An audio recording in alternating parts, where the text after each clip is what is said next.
All right, let's start this series off by talking about what do you do if you're not the person who experienced child loss. If it's your spouse, boyfriend, girlfriend, family member, or friend, what do you do, right? The first thing you should do, most importantly, and this is coming from somebody who lost a child, the first thing you should do if you're someone who's around someone who lost a child is shut the fuck up. Shut the fuck up. Sorry I came off a bit aggressive, but you can do more harm. Well, you will do more harm than good by trying to give advice about something you cannot relate to.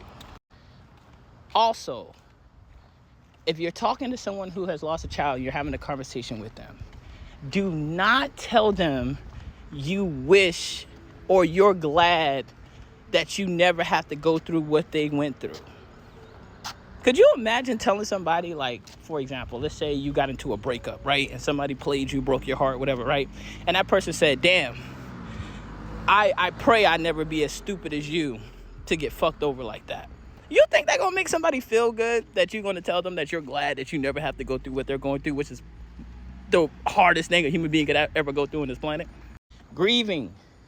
Everybody grieves differently. Say it with me. Everybody grieves differently. Just because you grieve a certain way doesn't mean someone else has to grieve the way you grieve. Everybody grieves differently. I'll talk about me, for example, right? When I first lost my daughter, I was drinking heavy, like a handle a day. Like I was drinking a handle a fucking day. I'm not exaggerating. I was drinking a handle a day. But a lot of people felt like I shouldn't drink, right? But see, here's the thing. People did try to intervene with me drinking, but I'll tell you something. All you do is become the fucking enemy. Because there's a void, right? Let me explain this, right? This is from my own experience. I'm not no professional. I'm somebody who went through the shit, right? I didn't study it. I experienced it. Whenever, like, I was coping with alcohol, right? Whenever somebody's coping that lost a child, obviously they're trying to fill the empty void, right?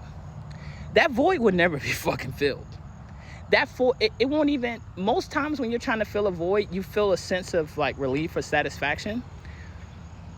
But the strength, the strength of that void is so large that anything you do feels like nothing.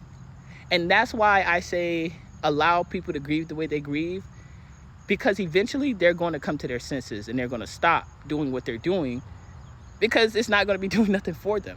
And they have to come to that realization that what they're doing is bad and they shouldn't be doing it. You telling them you're only going to feel like or seem like the enemy to someone like me, because if you tell me stop drinking, what's the other solution? You see what I'm saying? Like, what's the other solution? And you'll probably say something like, oh, gym, some shit like that. No, I want my child. If I don't have this one thing I'm using to cope with that my mind told me to cope with, I want my child. And if you can't provide me that, now I'm upset with you because you interrupted what I deem as my grieving process. You see what I'm saying? I did eventually quit drinking on my daughter's birthday when I got out the Marine Corps. And this is how I ended up quitting. I was drinking the night before, heavy. I was at my father's house. I woke up the next day, my pops was at work, nobody was home, and I started just losing my mind. Like I had a hangover, but like for some reason, like I just started tweaking the fuck out, right? I was like in the crib by myself, like there was a voice in my head going like, Shane, just do it. Just do it. It'll be all this could go away if you just do it, Shane. Just fucking do it. Fucking crazy, right? Like, it's real shit. Voice, like loud ass voices in my head, bro. Like, yo, just do it. Just all the pain to be gone. Just do it. You know what I'm saying? And like, pause. I'm gonna say pause before I say this. I couldn't even swallow my own saliva. I tried to drink something.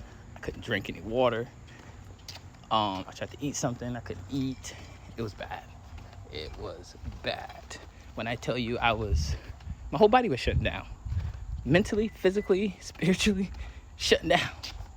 So what I ended up doing is hopping in the whip and going to my boy Cam's crib, and Cam was able to calm me down. You know, community is very important. For those of you out there dealing with child loss, community is very important. But we'll get more into community on the next video. But just understand, and you might say, why that level of anger? Listen, for those of you out there who have children, if someone ever did something to your child, picture that anger, right? Picture that for a second. For those of us who lost a child, something did happen to our child. But we can't point a finger at who we gonna go fuck up for something happening to our child. You see what I'm saying? So we're mad pretty much forever, because child loss is not something you get over. It's something you learn to live with. Hear me out. Child loss is not something you can get over. It's something you learn to live with.